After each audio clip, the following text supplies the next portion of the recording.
In a world where hopium and common sense collide, starring the CryptoKeeper and BlockchainCrusader. Welcome to Debate Crypto.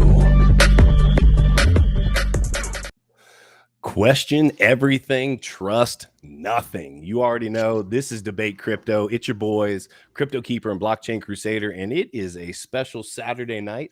We've got another debate in the house. We've got the Biscuit Jesus and MineUrBiz. Gentlemen, go around. How is everybody doing? Biscuit, how you doing? I'm doing well. Just want to say thank you for bringing me on. I see you guys are getting some kind of a community service award by bringing me on here, so I appreciate it.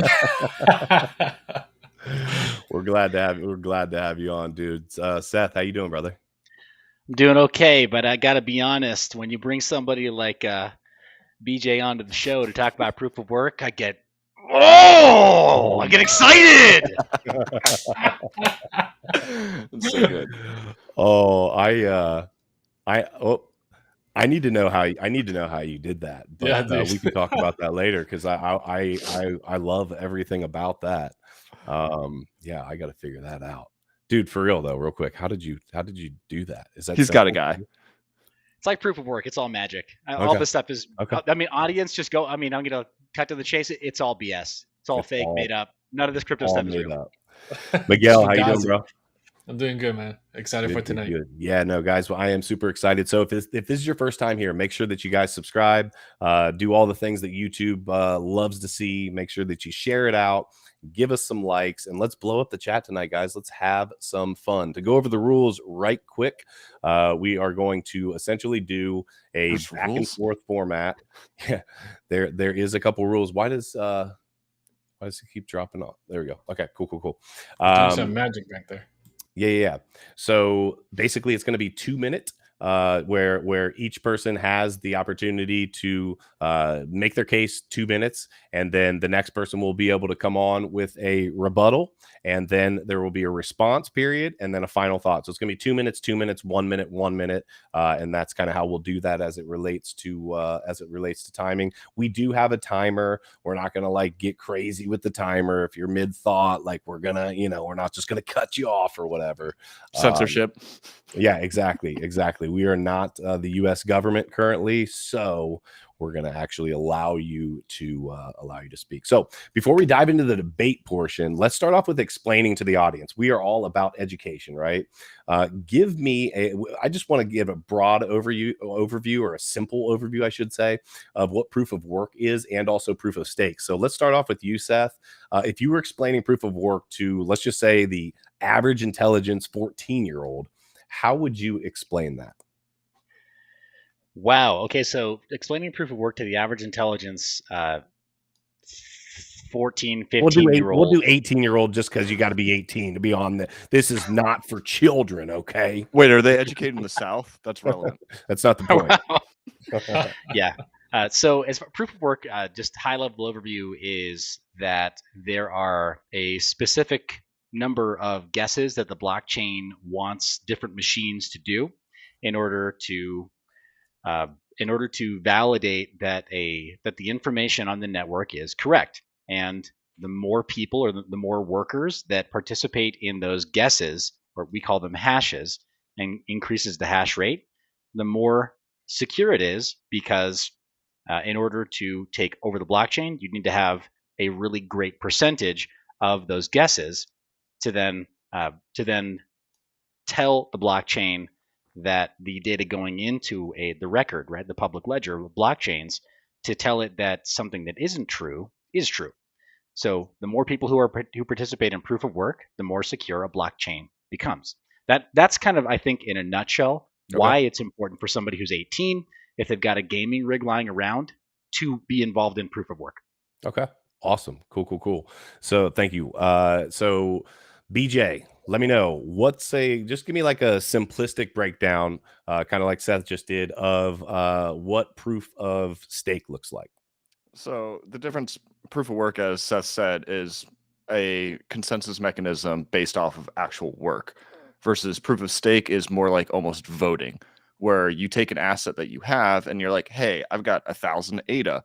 I trust this validator, so I'm going to stake my money with it. So versus doing work, you're essentially voting. So it's more of a voting power mechanism is probably the simplest way of putting it. But both of them are consensus mechanisms to validate transactions. It's just whether you want to do it with actual, I guess, hard work by doing actual like mathematical equations, or if you just want to go, hey, I like this person, you can be prom queen. So awesome. Cool. Thank you, BlockchainCrusader, the man, the myth, the legend. Take it away, bro. All right. So for the first question up, Seth, this is for you. Due to centralization, it can be argued that when it comes to proof of work with the emphasis on ASIC mining, that he or she who holds the money holds the hash rate and holds the power. So talk to us about why centralization is or is not an issue when it relates to proof of work. You got 2 minutes. Okay, first off, for all you lovers out there, it's Valentine's Day weekend. Let's get into the mood here. Take things way down. And as far as guys, this is what you came for. This is what you came for. If you want to go read a Wikipedia page, get out of here. But as far as there being centralization in proof of work, I'm going to push back on that in strongest terms. Actually, when you talk about the means of production and having money to purchase a larger amount of the means of production, with proof of work, it's also proof of ownership of that equipment. You have sunk costs into the network infrastructure. It's fundamentally different from proof of stake in that you don't just have proof of funds, you have proof of investment, because that hardware requires a purchase. It requires a commitment to purchase the machine itself and to irrevocably spend money on the electricity to run that equipment. So while there may be an issue of centralization in terms of, people buying up the means of production, there's also far greater decentralization because anyone with a computer can participate. You might not be very profitable participating by, say, like literally doing Bitcoin mining on your phone, but it is possible and you will decentralize the network. The consensus of proof of work doesn't care where the hash rate comes from. It's permissionless.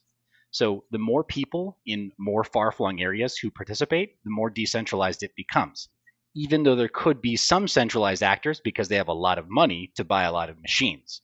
So yes, there is a risk, but it's vastly overblown when you frame it that way. All right, thank you. So sorry about that. I'm messing around with the. I was messing around with the timer. With the timer, is distracting, bro. Yeah, I know. It's super distracting. My fault. So BJ, let me read that again. So what we asked Seth was. So I got distracted by Seth's eyes. I didn't even listen to what he said to even be able to rebuttal.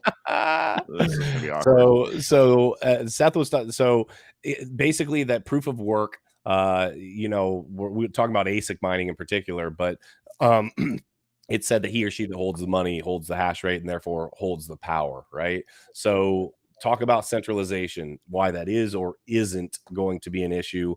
Seth says that it isn't. I think I'd like to hear why you think that it could. Well, I'm wondering if he's talking about miners in Egypt. Okay, why? Because he's definitely in denial. Oh my god! I'll steer myself out on that one. So, like, that was a good one. I mean, with decentralization, it is fantastic, like that you could actually run a node on your phone. That does create decentralization, but at the same time, that hash power is so little. One of the biggest reasons why I'd say Bitcoin specifically or other proof of work mechanisms are not decentralized is, let's say I have 100 miners in my house, and the cops decide to come in. I can't just pick up those miners and move. Versus if you're on a proof of work, all I have to do is click a button and I can pop my Cardano nodes or any other proof of stake node off of that server and clone it somewhere else. As well, I believe that I'm going to make up a number. Let's say we have 12 major mining pools. Seth could definitely back that up better. But when you have all these pools coming together and centralizing their power, they start taking over. And who's to say that those pools aren't going to start merging together? And you get closer and closer to that potential of a 51% of TAC, where you really do have the people with the money that do have the power. As well, most of those ASIC miners that are the dominant ones now are all under IP protection. So it's not like somebody from Georgia Tech can be like, I can make a superior machine here that is a much better ASIC miner or just better at doing these computations, because if they're within IP litigation and actually are infringing upon that, they can't even make that object. So decentralization in the sense that, I'll be honest, you can set up your phone. So yeah, you can make more nodes, but true hashing power, I think is is super centralized. But that's what we're going to kind of see as things move onwards, and then other forks and whatnot. And I'm just going to sit here and stare for 30 seconds now. No, those are great. That's actually a great point. So, Seth, what would you respond to that with the pools being a point of centralization for ASIC mining? Okay, so I guess it's final response time. Let's get serious here, guys. It's getting serious. Okay. Laser eyes. There we go. You asked for it, BJ. It's time to talk. You invoked the cops. That's very makes me creepy, upset. by the way. That's incredibly creepy. When you talk about the cops coming in and busting up a proof of work operation, let me ask you this. Does a cop have to take when he takes those mining rigs offline, does that shut down the network? No. But when police seize those coins, that puts them in direct control of voting rights. If the cops were to seize the coins from a Bitcoin mining operation, they have no say in consensus. But what just happened with the Bitfinex hackers recently, the massive number of Bitcoins that were confiscated and are now in control of the US government, if that happened on a proof of stake network, you also give them voting rights. Proof of stake is no bueno in the situation that you brought up. So yeah, I would be really cautious of that. I'll agree wholeheartedly on the problem of pools having a centralizing effect and having them almost operate like validators to a large extent. Because you're in a similar way, you're saying that you confide in those mining pools in the same way that a staker would confide in a validator node. So you are kind of trusting them to be good actors with that hash rate. That said, the major networks, Bitcoin and Ethereum, have not had that problem of centralization of or polarization of a mining pool or centralization gets so great that it gets close to the 51% mark in a very, very long time. There have been smaller networks in proof of work where that has happened, and I've interviewed the project leads for projects where that's happened. Millions of dollars have been stolen that way, but not with the tentpole projects like Bitcoin, Ethereum, Monero, or anything that the audience will regularly have exposure to. BJ, you've got a minute to reply to that, but I want to throw out there. I just heard Seth call you a good actor. So I think just remember he called you an actor. So I do remember that. Just reminding you of that. Well, I guess more of a rebuttal. I'm sorry, less of a rebuttal and more of a question, stating that if somebody were to seize proof of stake servers, would they actually control the asset? For example, I could give you access to my Cardano node, but if you don't know Bash and you don't know my passwords, you don't understand how to actually run the scripts to take those tokens from a staking address to move it to another address, I don't see how somebody would actually have control of those whatsoever, which is a pro for that as well with Bitcoin. Because I know a lot of times with like the pipeline hack, when they're like, oh, we hacked these people's assets. I'm like, did you, or did they just give you their seed phrase? So I think that's kind of an interesting fact that it's like, how does somebody actually get the asset out? Which is kind of more of a question. Yeah. Yeah, that's a great question though. And I love that. If we can free flow here just a little bit. So I mean, we're gonna have a lot of agreement because BJ and I are thinking people. So so we like to ask questions, and you're not allowed to think. This is 2022, Seth, so be careful. Okay? Yeah, more fight. Yeah, right. Got it. But like, as far as that last mile of like, how do authorities come in and confiscate the means of security, right, on a network? We call it the $5 wrench attack, right, in security circles. If the cops show up, or if not the cops, right, somebody who's decidedly not the cops shows up with the $5 wrench and says, "Give me your seed phrase." Yeah. So says, "Give me your seed phrase," walks up behind you.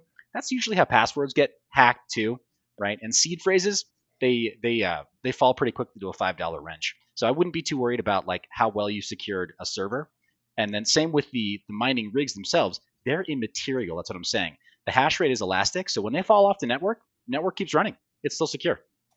So, but if somebody does take the means of security vis-a-vis your stake by doing a $5 wrench attack, they not only own your coins, they also own the security and the voting rights. Now, what if somebody shows up with a coronal mass ejection? Are we just all screwed? Oh my god. Pretty much. Except for the people on the far side of the moon, they'll be fine. Oh my god. So I just want to say this to everybody watching, just real in between questions. We're also opening it up for, if you want to support the channel with super chats, cool. Either way, whether it's a super chat or just a regular question, if you guys have questions, make sure to drop them in the chat, because we do want to pull out some random questions. Actually, I'm going to pull one out right now, and this will be obviously for both of you to answer. So let's see what James has got to say. So James says, why do we such a delay? Why do we such a delay? Oh, why is there such a delay to migrate to proof of stake? Is it possible that it's still years away? So I think what he's asking is, ultimately, Vitalik Buterin was talking about, hey, as ETH migrates over to proof of stake, there's a whole lot going on, right? Is it really possibly still years away? I mean, it's been since what, 2015 so far. I honestly think Seth could answer this a lot more, because I've genuinely always wondered how it would actually switch over to proof of stake. Wouldn't that essentially remove the need for miners, and then miners would switch from a proof of work validation to then having to set up proof of stake nodes? And then if the miners, honestly, their monetary force that drives them to actually want to mine is being able to get financial gain from the asset, if they don't see themselves getting the asset from proof of stake, would they even bother allowing that? That's a complicated thing, man. Yeah. So BJ, that's totally right. Incentives, as they shift, you got people who are, because I mean, only a couple of years ago, even people like myself who talked about proof of work mining, we would call Masternode operation proof of stake mining. We still called it mining because it was contributing to the hardware infrastructure of consensus. So we were like, whatever, we're systems builders. So if we want to have a server that's going to function as a validator, aka a masternode, different type of validator, then sure, we'll build that, and we would save up collateral from maybe GPU or ASIC mineable coins, and very fluid as far as how we viewed being kind of like a hardware guy, right? Like a hardware grease monkey, so to speak, right? Like getting more systems built to do more things, and if we had more collateral and saw more incentive, we'd build whatever we had to. I've got some low power devices downstairs, Raspberry Pis and other single board computers that are great for proof of stake. And I don't have a problem with running those if there's incentive to do so. With Ethereum in particular, going back to the main question, BJ also knows I'm kind of critical, actually, of the Ethereum group just a little bit. It's taken forever. And let's just say that they had every green light from where they are right now moving forward. I still think that we're looking at 2023, maybe 2024, before every single phase gate has gotten through of development, and we see ETH 2.0, or now just Ethereum, the new version of Ethereum, fully rolled out and doing everything that they claim it's supposed to do. So it's a long road ahead. Even if everything is like checks out and the test nets work and they're happy with it, and Vitalik is smiling and doing a little meme dance. He doesn't smile. We know this.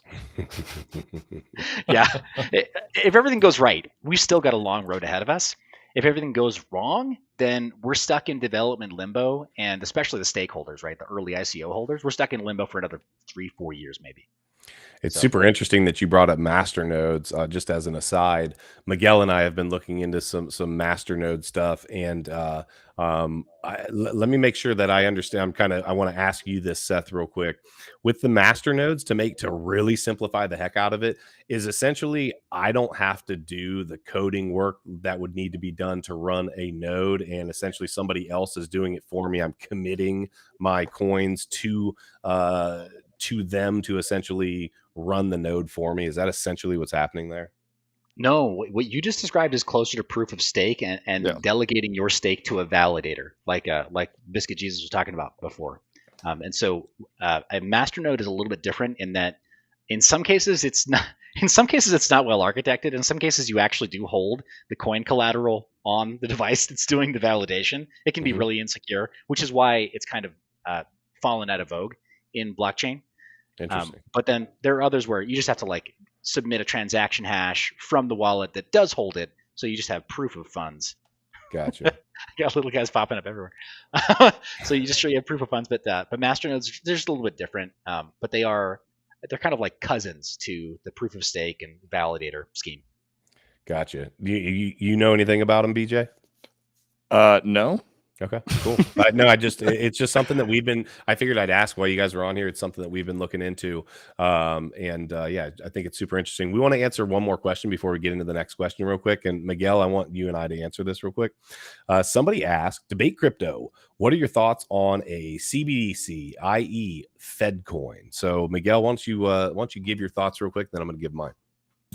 Yeah, I think that's the whole goal behind all of this, right? Is to get a Fed coin, some CBDC out there to try to take control, right? It's what we talked about before. The government's gonna, get their little hands in somewhere to try to take control of a system, or at least pretend to have some level of control in the crypto space through this CBDC, right? And it's gonna get the majority of the people that are not in crypto right now, don't know anything about crypto, don't want to learn anything about crypto, right? Because it's difficult. It's difficult to set up your wallet, to be your own bank, to look at the address that you're sending your money to, and if you lose it, then there's nobody you can call and get that money back, right? So easily the government will convert the people that right now are in the banking system, right, where they depend on somebody, a middleman, a banking system, a point of authority to rule their lives. Like, they're sheep. That's the way they like to have their lives ran, right? So I think that is their point, is to get those people before those people eventually at some point can jump onto crypto and open up their eyes to being their own bank.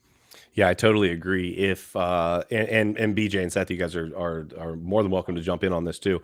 When I look at this, I see the government saying, "Hey, we have an opportunity right now," and the opportunity is right now because there's only still a small number of us. There's 4 people on this panel, right, that most likely hold keys to our own crypto, right? And so the reality is we would all know how to send a transaction back and forth and do some very basic things. But the reality is, and I heard somebody say this the other day, and I think it's true, there is I would almost venture to say, I would guess more than 50% of people that are in crypto right now that own cryptocurrency, if you ask them to open up one of their wallets and send you a whatever it is, whether it's ETH, Bitcoin, whatever, and you ask them to do that, I believe that if they were able to do it, it would take them almost some investigation, like, how do I do this, right? And so because of that, I believe that right now, like Miguel was saying, the government's going to basically try to befuddle you and show you it's so confusing. People use it for money laundering. There's all these terrible things, but we have the solution for you.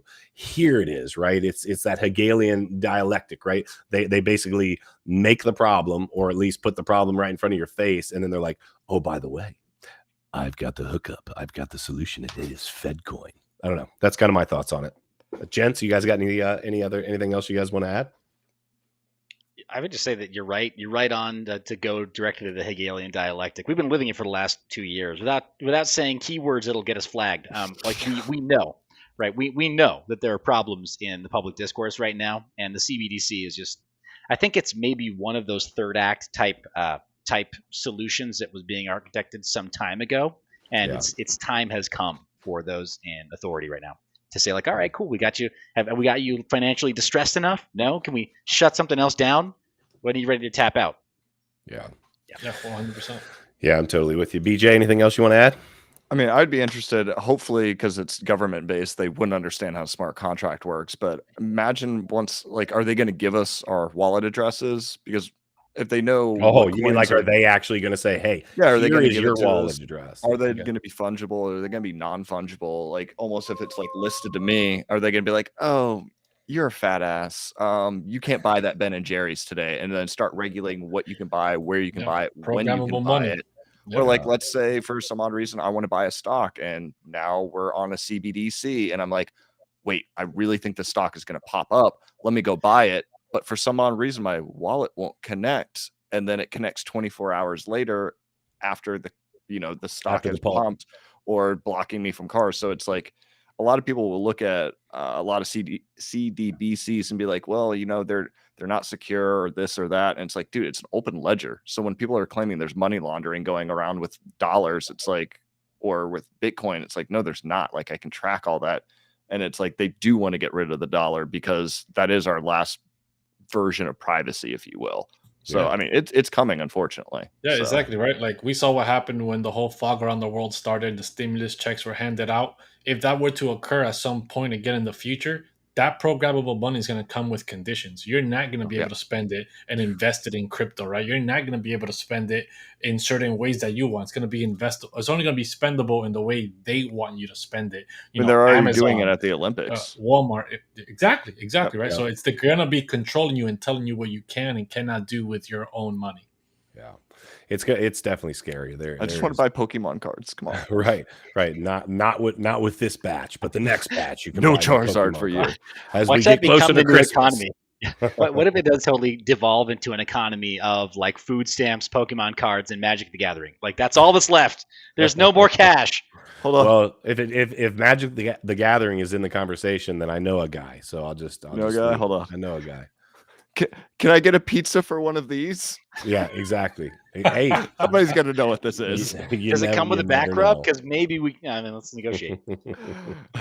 All right, so let's move on to the second question here. So, BJ, we're going to kick it off with you on this question. So, this is a big hot topic. Okay, you hear about this all the time as it relates to mining, and so what I want to talk about is.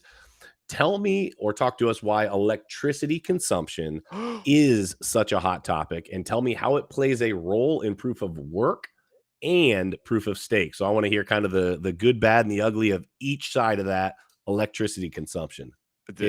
I'm already too offended, and I can't even talk about this. Like, why would you even bring this up?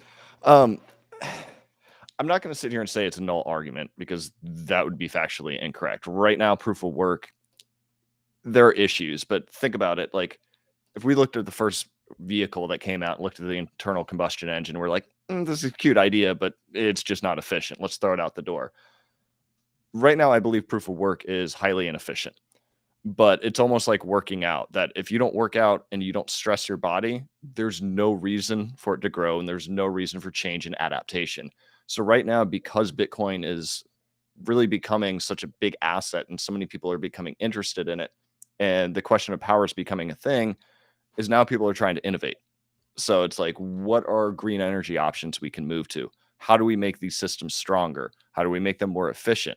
And so like having that argument that it's energy inefficient isn't a great one. It feels like one of those things where you're like, I don't like this thing, so I'm just going to bring up something that's super easy to attach myself to, because I don't want to learn what proof of work is. I don't want to learn what proof of stake is, but I know using a lot of energy is bad. So that's the only argument I'm going to have.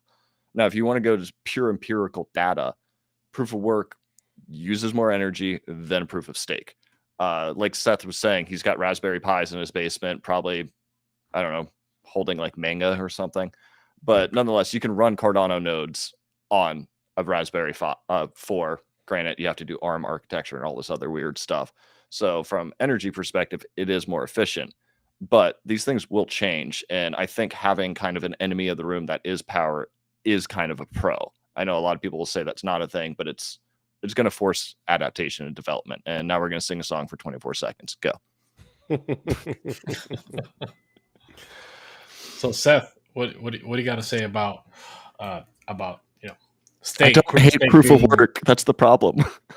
Okay, proof of work. He's got his thinking. He's got his Bitcoin thinking cap on. Right, that's what I like. That's what I like to see.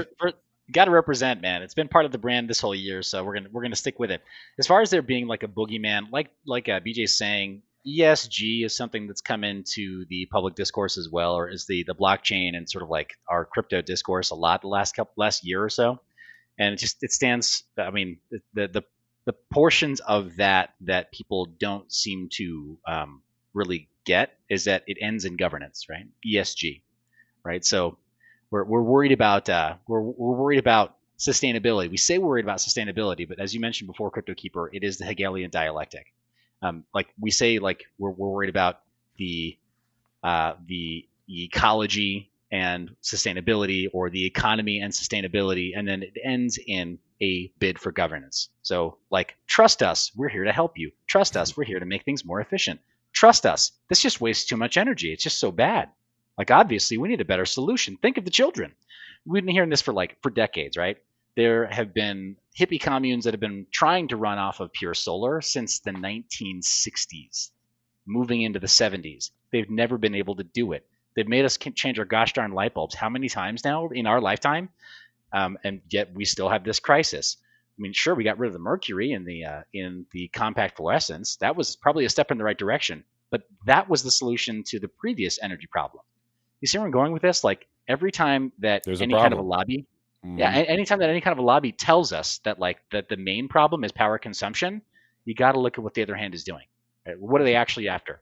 More control. Bitcoin takes away control. Proof of work takes away from control from the fat cats and the rich people, because all they have to do is buy coins. But let me just push back on not even so much push back, but kind of ask a little kind of follow up to that. I understand that is some of what Bitcoin is able to do, but what do you say about the people that are absolutely hardcore? You are killing our world, our economy. You are using up so much energy. I always talk about, you know, the dryers in the United States use less energy than all of Bitcoin mining in the world, right? So like I always talk about it from a standpoint like more energy. Yes, the dryers use more than all. Yes. Thank you. Now these people are complaining. Are they the ones, the keyboard warriors in their mom's basement that are blasting the AC? Exactly. Turn off the AC. Okay. Exactly. Yeah, exactly. And so my question for you is, so Seth, you do a lot of mining, right? So what's the balance? I mean, is it just total BS? I mean, just all the way around, or are we actually like causing problems for our for society? Well, as far as Bitcoin mining in particular, nearly 60% of it, I mean, I don't have exact numbers as of today, what the full number is, but it's roughly 60% of the energy that's used for Bitcoin mining that's renewable. And that number keeps growing year over year. So because of the incentive model of Bitcoin, it rewards people who gain their power at the lowest cost basis. And generally speaking, the lowest cost basis winds up dovetailing really nicely with high efficiency and sustainability. So like, that's why you have the president of El Salvador saying, like, now we are going to subsidize doing hydroelectric or steam power, geothermal off of this great volcano we have over here. Because why not? And we're going to be able to, sponsor the means of production here in our country and become a beacon to the rest of the world on how you provide value in a new blockchain and crypto economy. Now, they couldn't afford to play the rich man's game of buying up enough stake, for example, to go be players in Cardano. That ship sailed. Same with Ethereum, actually, when it goes to proof of stake. But with mining, it's the most level playing field you can have, because they could start with almost nothing or scale way up, right? Depending on what resources they have available. But they're not going to pollute the environment in El Salvador by capturing geothermal power from the side of a volcano. And they're not going to pollute the environment in the island of Tonga by getting wave motion kinetic energy capture systems out attached to dinghies. Like, it's a farce. It's a total joke. 60% is renewable now.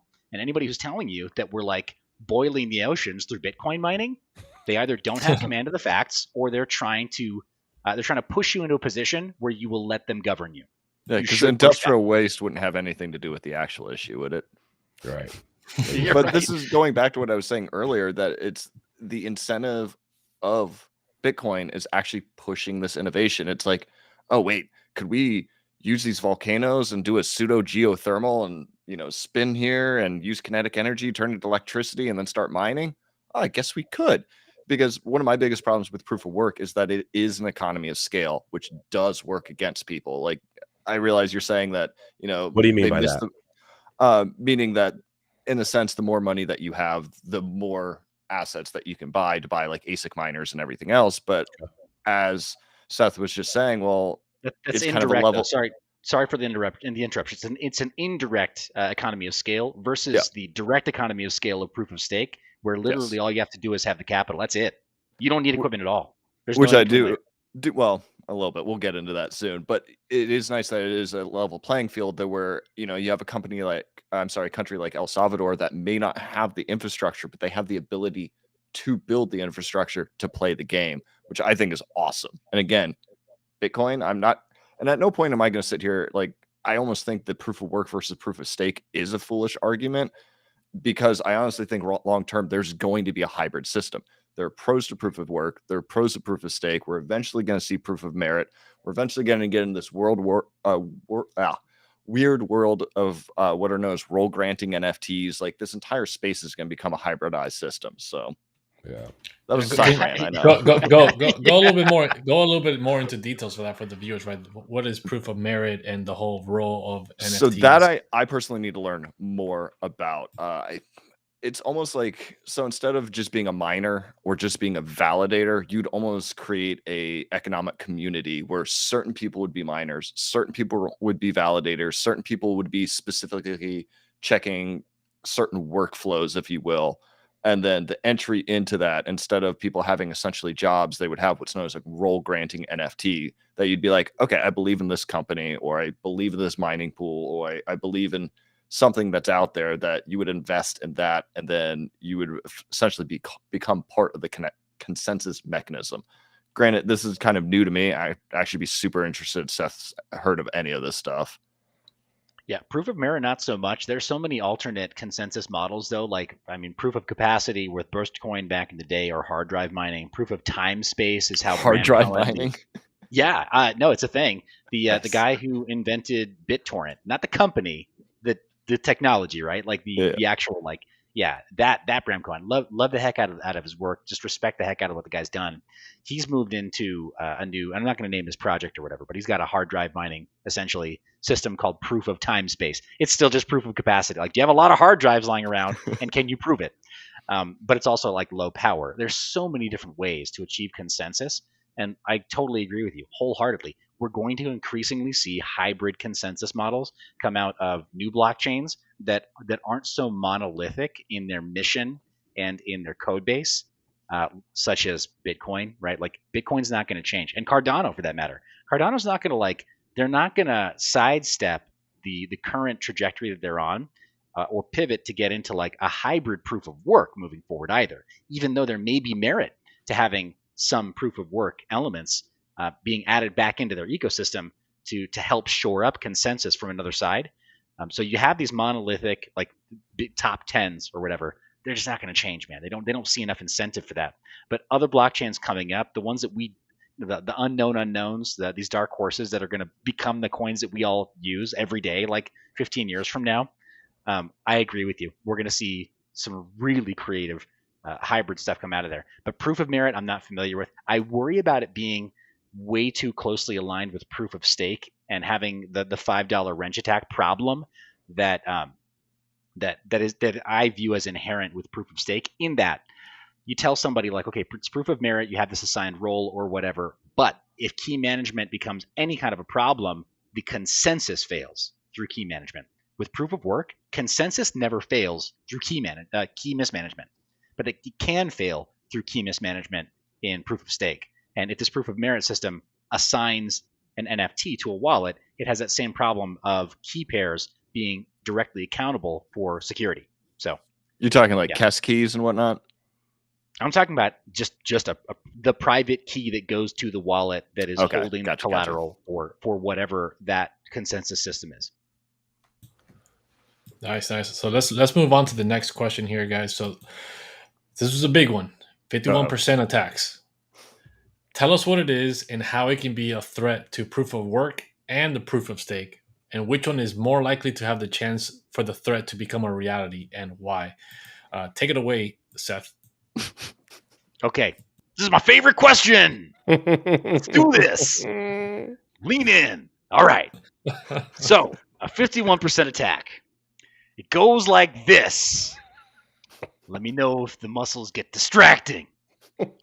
But 51% attack means that you control 51% of the consensus for a network. This mostly applies to proof of work.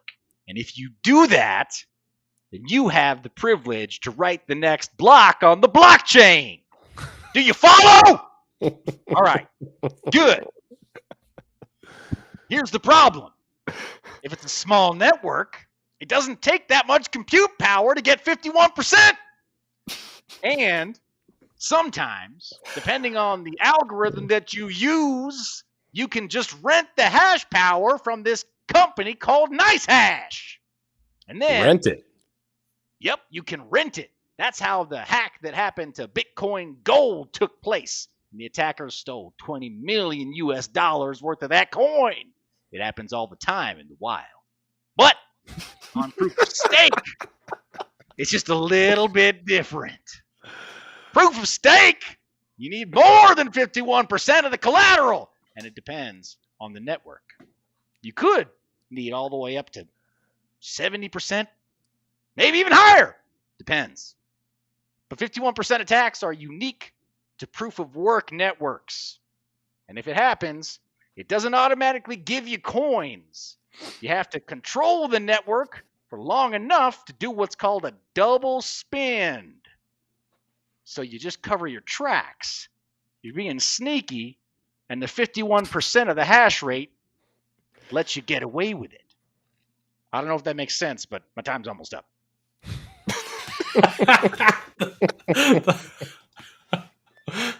So explain for the viewers the double spend problem. For the person that doesn't know what a double spend is, go ahead, have some extra time and cover that. All right, the double spend problem is what Satoshi solved with proof of work.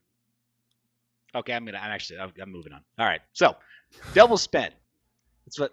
Now you guys are like, oh, you're boring. You say, hold on a second, real quick. I want to touch this real quick. Whoa. I've never felt so intimidated over blockchain consensus mechanisms. Oh, that's great, Sean.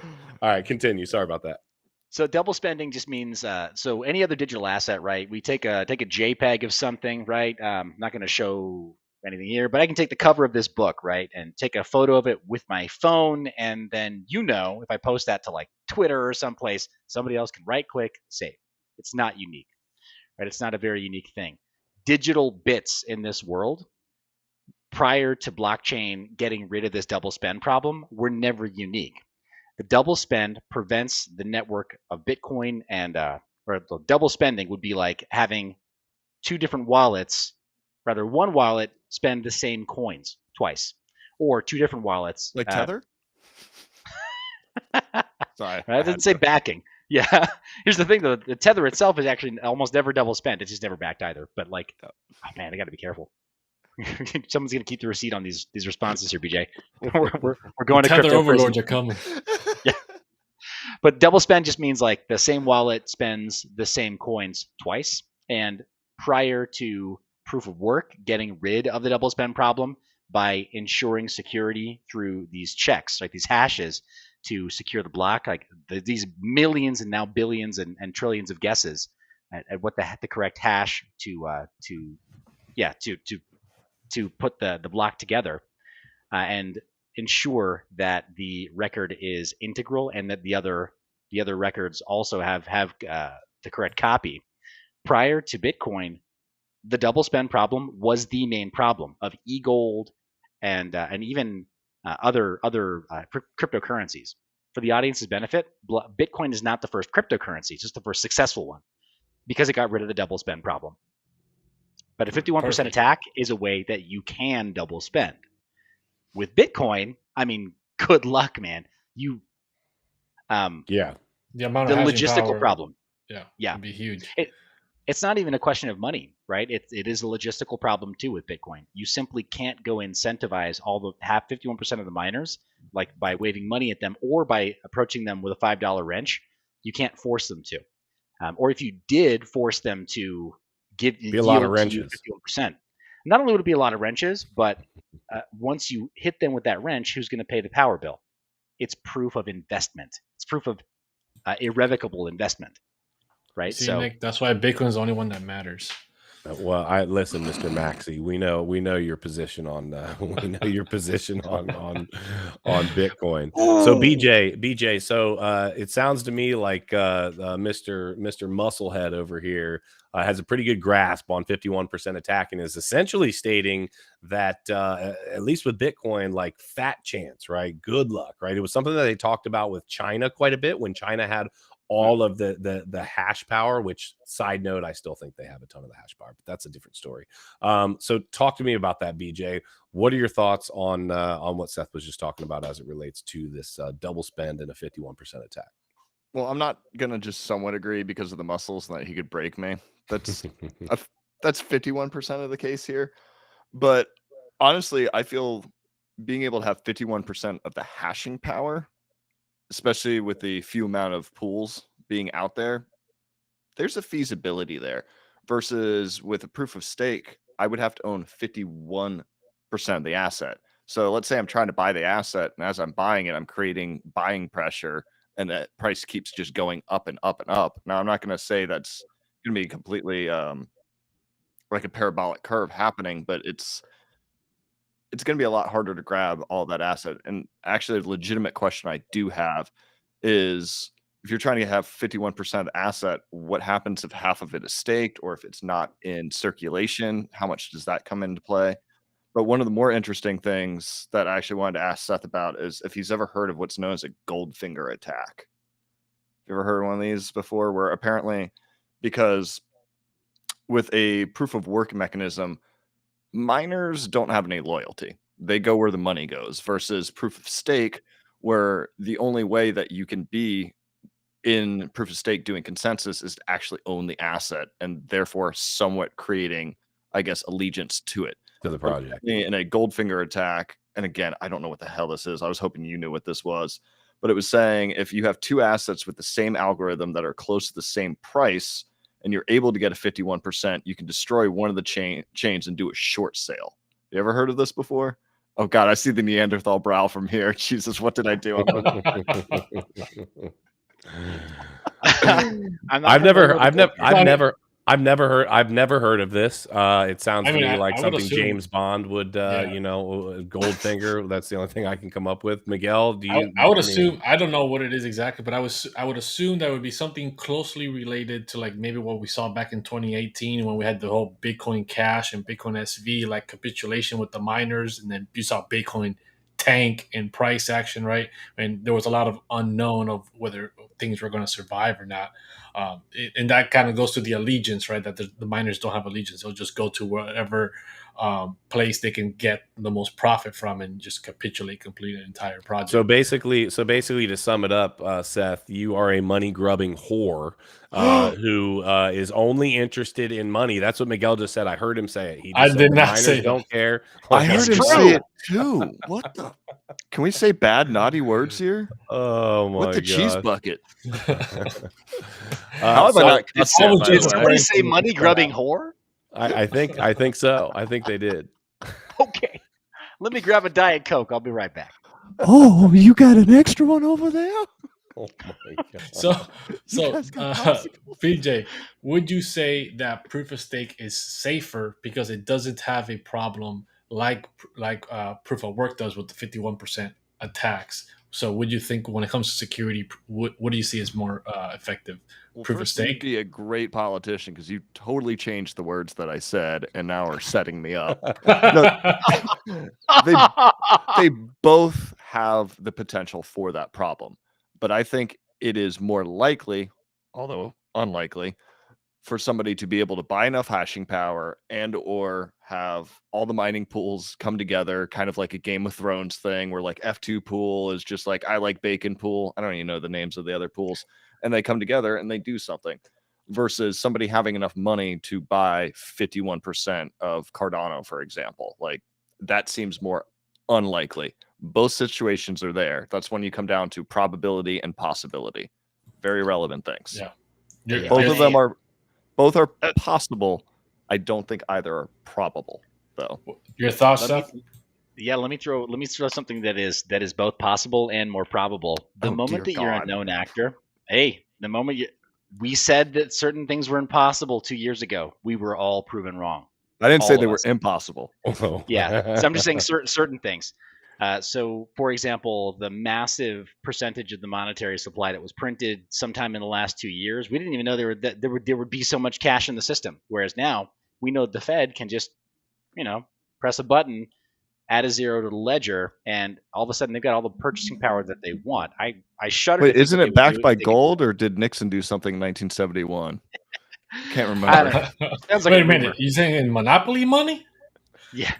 Wait, the Just saying government that- can print it, but we can't? That's crazy. It's this crazy thing. So there are state level actors that have access to capital that we can never access, right? And they have strong influence over interest rates, even though they're not supposed to directly, right? They do indirectly.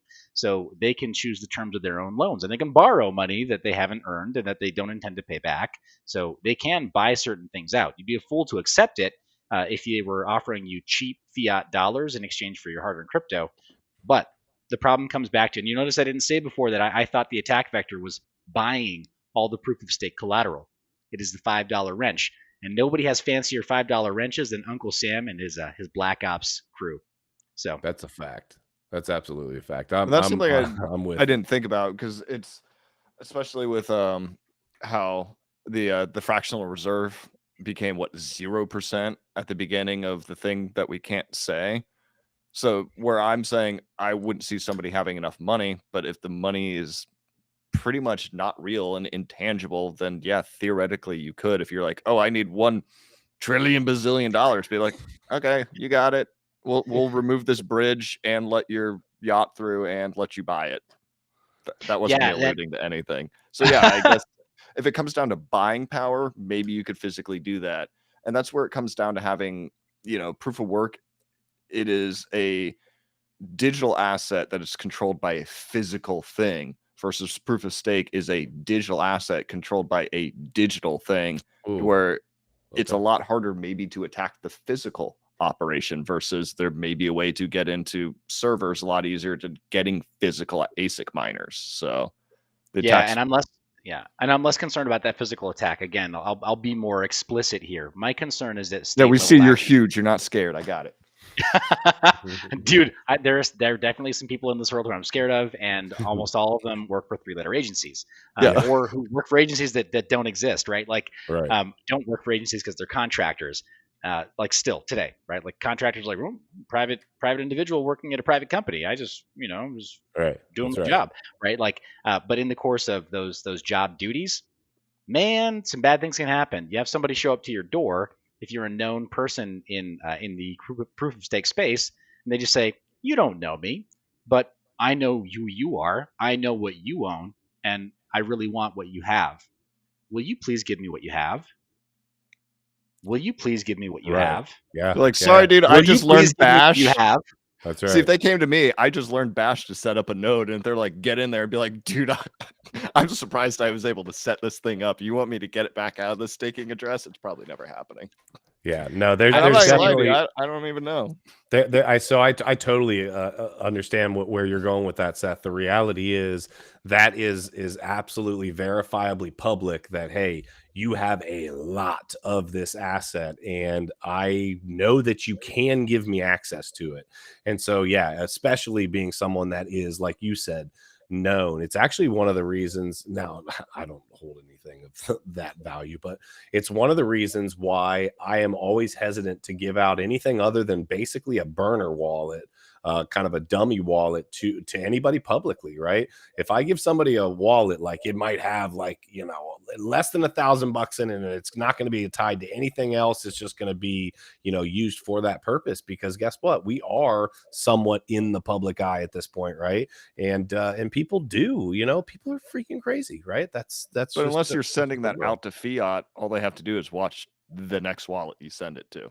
I absolutely agree, but we are now assuming that these people that are going to be able to hold you up and physically, assault you are also going to have the brain power. A lot of times in my experience, those two don't always go together, right? So, but yeah, I definitely telling me, see bro, I've never seen 007. Smarts and Braun, bro. Come on. Yeah, we're talking take it to a different level. People who are patient enough and intelligent enough and capable enough, if they are like watching accounts or they're willing to execute timing attacks, What they are not able to follow is really good mixing via, say, like Tornado Chaumian Cash. CoinJoin on Bitcoin, or any kind of ZK mixing on EVM chains, which has been proven to totally work. Yeah.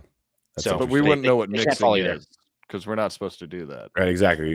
We have no those- idea what Tornado Cash is. We are lost and have no idea. We're talking like mixing drinks, shaken, not stirred, right? Because we were talking about Bond. All right, Okay. so let's jump on to the next question. And actually, in between, real quick, I just want a quick thought here. Danny, thank you very much for the super chat. I want to pull this up real quick, guys. Can you guys give me a quick little thought? What are your thoughts on this hack? Right, the Walmart cards instead of hardware wallets. They're like these wrapping couple, like this wrapping. Like, I guess I really just want to know: do you think that this is legitimately who the hackers are, or do you think, hey, these are pawns in a much larger game? Yes. Yeah. Also, yes. Okay. All right. Because Interesting. here's the thing: the gal in this duo, Mhm. she has worked as a consultant for doing social engineering attacks for years, and she's been very open. Like, for example, this same gal, she allegedly hopped the fence at the pyramids at Giza with a friend, and instead of being kicked out, convinced the security guard to give her and her friend a private tour of the pyramids. What? No. So- that's there's a word for that, and actually, one of the panelists, their name Called is witch. Word exactly- charisma. is Witch. exactly how that happened, right? We do have BJ in the group here today, so that's how that probably happened. But magic? Potentially, but here's the thing: there are social Magic, engineering yeah. attacks that happen other ways. I did a pen test for a client at a mining facility that had thousands of mining rigs in it, and I broke the place open with a stick. Nothing's ever as secure as you think it is, right? Yeah. That was my whole thing. Is I texted him, I'm like, hey, how much you want to bet that I can't break into your secure facility with literally Right. just a stick? Yeah. And 5 minutes later, I texted him a selfie like, oops. Right. Like, security is everybody's biggest problem. Everybody says they want privacy and security. Nobody want to use a password manager or encryption. Or everybody Yeah, sets so- themselves as a root user. I was playing around in a node the other day, and I was like, "Oh, I can't get into this folder." And they're like, "I bet you can't." And I was like, "Sudo a plus RWX," and I was like, "I'm in." They're like, "Are you serious?" I was like, "Yeah, you sent your main user as a root user. I SSH'd in, and wow, Yeah. That I might know as well Bash be for a a week, and I can get into your shit." that might as well right? be a different language for me there. But Yeah. My whole thing is the hack happened in 2016, right? They took control of it. They locked it up. They've had multiple years to come up with a better off-ramp scenario to be able to launder out the money, right? And this was the best they could come up with. That's where I'm suspicious about this whole event. yeah. And that's why I just say yes. It's entirely possible that they were involved in some meaningful way, and that they were set up years ago in some meaningful way, and Yeah. that or that now they were just part of a group that was somehow involved, and that now it's less convenient to have them be the face of the operation, or they just need a fall guy right now. I mean, if you want to go down the conspiracy theory rabbit hole, there are so many ways that we could potentially point at Bitcoin entirely, Bitcoin proper being a pet project, right? A DoD project, coming from a Black Ops budget, which is Yeah. why Satoshi has never been doxxed, because he's got like superhuman OPSEC. Nobody has done what Satoshi's done. Yeah, we have talked about that. For those of you that are new to the channel, we do What If Wednesday, and we're actually planning on having Seth on sometime for a What If Wednesday. Because we're definitely, we get into topics like that where we kind of dive deep into Bitcoin, some because questions like that. didn't proof of work originally? It came from somebody who was trying to stop spam emails, like back in '97, and then made this network. And then nobody touched it, and then supposedly Satoshi did, and then honestly, it's entirely possible that this was created by somebody that we don't want to. But then again, there's a lot of people on Reddit who just want to be cool, and maybe they just did this and it happened to take off, and they were like, "Did I just accidentally change the entire world?" You're like, "Oh crap." Yeah, I didn't know innovation was coming from my mom's basement. I think there's a lot there's a lot going on there, and yeah, so join us for a What If Wednesday sometime. That's Wednesday at 9 p.m. So let me move on to the next question here, gents. So BJ, this one is coming at you. The more first cuss coins, word. An hour in. No, you're okay. You're okay. The more coins you can buy, the more you can stake. So do the rich just get richer with proof of stake? Yeah, so that's always a question that I've had. You know, proof of work, for example, in a way, I know Seth doesn't think it is an economy of scale, but those with more money to buy certain things have a little bit more hashing power. Now, my problem with proof of stake is early adopters were the ones that were heavily incentivized. A lot of people would be like, well, the more money you had, dude, I was buying Cardano for 2 cents forever 2 ago. cents, yeah. Like, yeah. it didn't really matter how much money I had because you could just get an absurd amount. Now, right now, I would agree with what you're saying. I am a node operator. I have nodes that have 100% uptime that work better than some of the top pool nodes, but those people have a bigger delegation. They have a bigger pledge amount, and people go to them more and stake with them. And you have a lot of these people who are making 1 pool, then 2 pools, then 3 pools, then 4 pools. And it's like, wait, you just know a dev and you don't even know how to set up these pools, but it's because they have money. Now, the nice thing with certain proof of stake mechanisms is you have things called K values and everything else that calculate how the random number generation happens and how which pool is the one that gets chosen to mint happens. So right now, I would say that statement is true, but it can change in time. Now, something I'm just now learning about, because I guess a lot of people are freaking out with Cardano changes. And again, I know nothing about this. This would be a fun thing if chat knows about it. But apparently, they're looking into what's known as the Nakamoto coefficient, as well as what's known as a minimum attack vector. But I guess these are certain factors that Cardano is looking at because they want to say decentralized, but at the same time, they want to incentivize. I think I said the wrong word. They want to stay decentralized, but they also want to continue pushing that. But a lot of people are thinking the only way to make some of these mechanisms work a lot better, to where the rich don't get richer, is to maybe move towards centralization in a sense, and then start changing some of these values. But this is something I'm personally, like, maybe 15 minutes before we came on, I actually came across and want to research more, because Interesting. It's a little bit of the rich get richer, but it depends when you got in. It depends if the asset goes down. It depends if they change the pool saturation level. Like, what if the pool saturation level, it went from 200 million to 64 million, goes down to 34, and then they're somehow figuring out your wallet addresses, so they're only allowing you to have so many, but there's ways to spread that out and spoof that. So it's going to be interesting how they actually do change that long run. But I do think it's a problem right now. As a successful pool operator that is not minting blocks, even though I know what I'm doing because I didn't put enough money in, kind of sucks. Like, let's be real. Yeah. So follow-up question before we jump to Seth. So what do you think, what is your personal thoughts, right? Since you're talking about running nodes and all stuff, what are your personal thoughts on like strong node and like the Thor nodes, right? Like, is there any capability that these things are Ponzi schemes, right? They're telling you that you're going to be getting X amount every time. They're taking care of most of the things in the back end for you, and at least with strong node, you're committing a certain amount of money that you can never get back, right? You can never pull the liquidity back.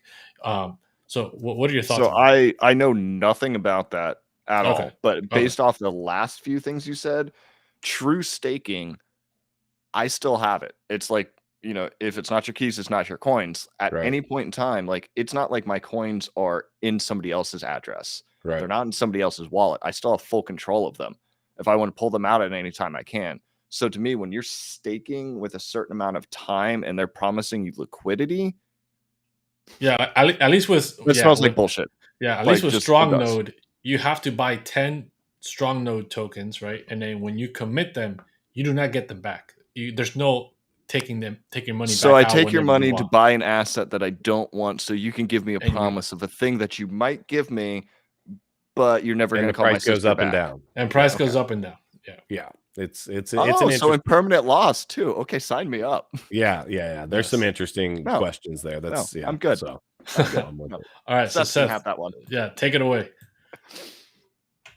What? It burns us. No, Seth, we want to hear from you. We want to hear from you from the original question. Like, if you have more, he who has the money has the power, right? What are your thoughts on that? Proof of stake, proof of work, yay, nay? Okay, yeah, let's go to Bitcoin eyes here. All right, so Bitcoin eyes. I like the ETH eyes. There we go. That's what I'm talking about. Bitcoin eyes. They're cool, right? Little like They're almost like, yeah. They look like cat eyes. Looks like a snake. Yeah. Yeah, there we go. Okay, we get vicious with it. Apex Predator level. Go ahead, sorry. All right. Good point. I like it.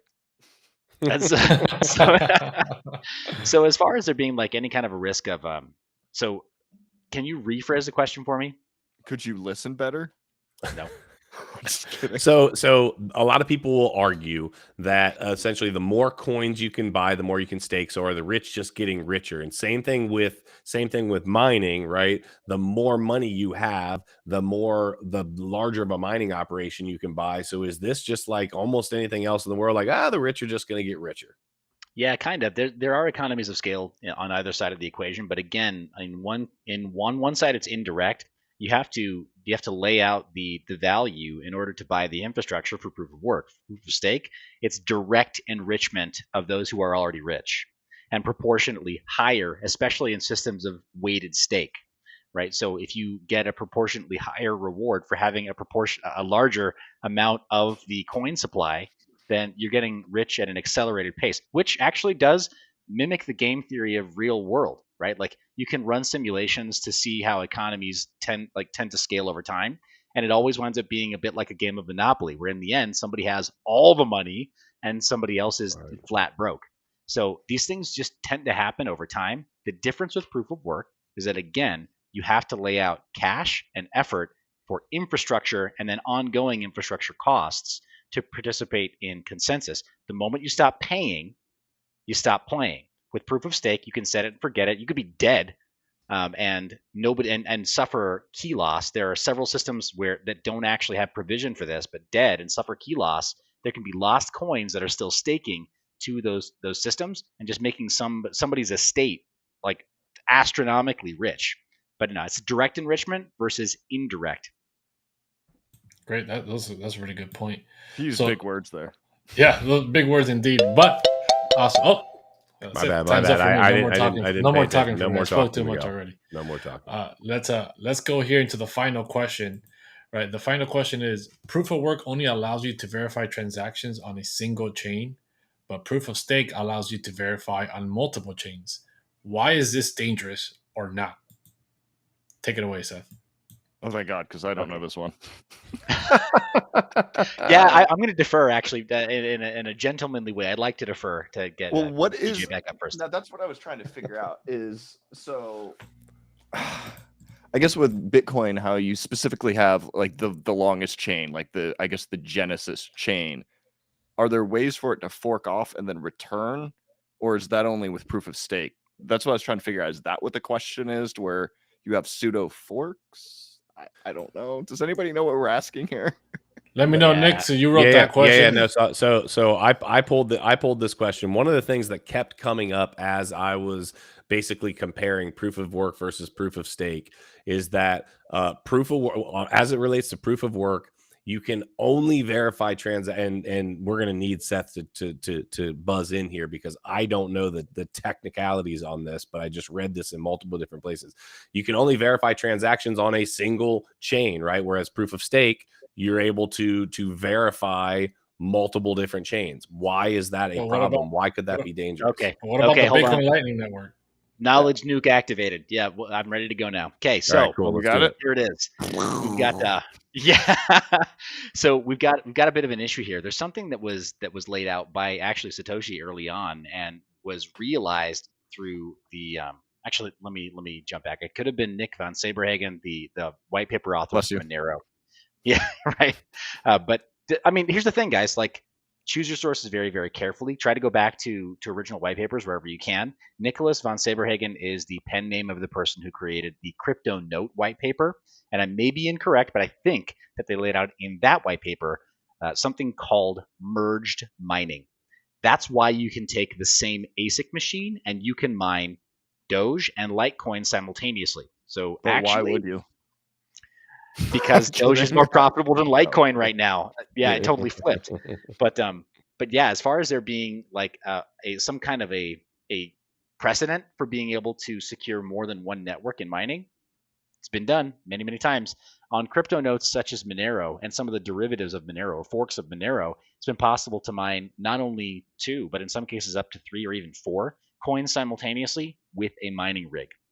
It's a lot of work. It's not easy to set up the conditions to do so, but it is possible, and it would let you secure more networks with less hash rate. Again, it's one of those things where like the ESG crowd claiming that we're boiling the oceans with mining rigs, they just haven't done their homework. They just haven't. It's been possible for years. Maybe the dolphins shouldn't be such assholes. Dude, right? You shouldn't have fucked with the pufferfish. Yeah. So all right, so and I know BJ, you said that you weren't sure on this one, so let me kind of bring this home. So if I had that $5 wrench in my hand and I was at both of your doorsteps right now and I said, listen, I need you to give me a synopsis, right, as to why you believe proof of work is superior. So I'll start with you, Seth, as to why proof of work is superior to proof of stake. Can you give me that answer? And then BJ, I'm going to ask you the same question. So I'm like, hey, I need to know now. Why do you think proof of work is superior? Proof of work is superior because it can't be spoofed by somebody who just holds the bearer asset. You have to invest in the infrastructure. That has ongoing costs. It has upfront costs. But it can't be easily taken over by nation-state actors. If they do take over the means of production, they have to pay to fund the means of production moving forward. In the case of proof of stake, if they simply attack you with a $5 wrench or worse, a $5 million spec ops unit or black ops unit that they've hired, and they just find a way to get you to give them your keys, first off, the rest of the network will not be alerted to the theft. They will just own your seed phrase and the means of production. They will also own the voting rights to that network, making it a fully centralized and surveilled network, making you a useful idiot for the state. Whether you intended to be or not, proof of work cannot suffer that fate because whoever attacks the means of production has to continue to fund the means of production. It's literal proof of effort, of outlay, of cash, of work, of investment, ongoing. Right. It can't be done just once. So it's the farthest thing from being a passive way to secure the network. Anything that's that passive is dangerous because once the keys are lost or stolen, whoever holds that bearer asset now controls that network. So I realize that was a little bit longer of a closing argument. No, that was good.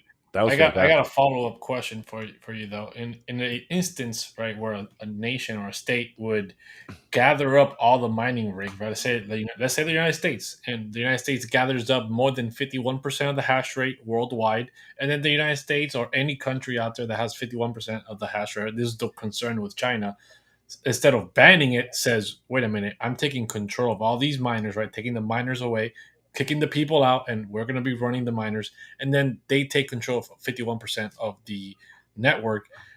What risk do you see there? Do you see that being a possibility at some point from a nation state? In one of two scenarios, maybe. Who knows? If you can prevail upon the owners and operators of mining farms to kind of like have nationalist pride, right? We'll just say it's in the United States, and we fly the flag of war, right? There's official war declared between the United States and other competing national interests that may be involved in Bitcoin mining. If you can then say like, hey, look, we have this precious resource that nobody else has. Help us with the war effort. We are going to double spend our way into owning more of the Bitcoin of the global supply. So we're going to starve out our enemies. Help us. Maybe. Wow. This is far flung, but you asked me kind of an out there question. Yeah. This is. But I mean, let's be real. When's the last? Like, it would be like Uncle Sam stopping by your place of work if if you own a factory and being like, you know what, come, conserve all the steel and the rubber for the war effort. We have not been that people since the 1930s, bro. We just haven't been. That's not us. So I don't know how well that would play out. On the flip side, attacking the network, trying to show up, right? Send angry men with guns to try to stop Bitcoin because it happens to be happening, taking place here on our shores. It doesn't work so well because, again, the U.S. has to then fund it. You have to also send men with guns over to the utility at every single one of those locations, and you have to prop up gigawatts and gigawatts of power, either with IOUs from the government or men with guns or again, like worse than IOUs, fiat currency that you're printing, that's worthless. So it's a lot of additional effort logistically to keep those running. So attacking, not a good strategy, but one that maybe is a Hail Mary for the US is, like I mentioned before, being involved in some broader war effort, declaring war with another sovereign nation where we think there's a genuine threat and we have to gather more materiel. So we ask politely for all the Bitcoin miners in the United States to assist in committing a 51% attack, a double spend, and basically pillaging the network to get as many Bitcoins into the US as possible. Wow, that just, yeah, I've never, Miguel and I do some deep thinking conversations. That conversation has never happened before, and that's a conversation that Miguel, note that one down, because that we might have to bring you back on for a What If Wednesday on that one, Seth. We could dive way deeper into that one. So thank you for that. BJ, kind of final thoughts, man. What proof of stake? Why are you the bull on proof of stake versus proof of work? I'm not anymore. I'm leaving. I hate this.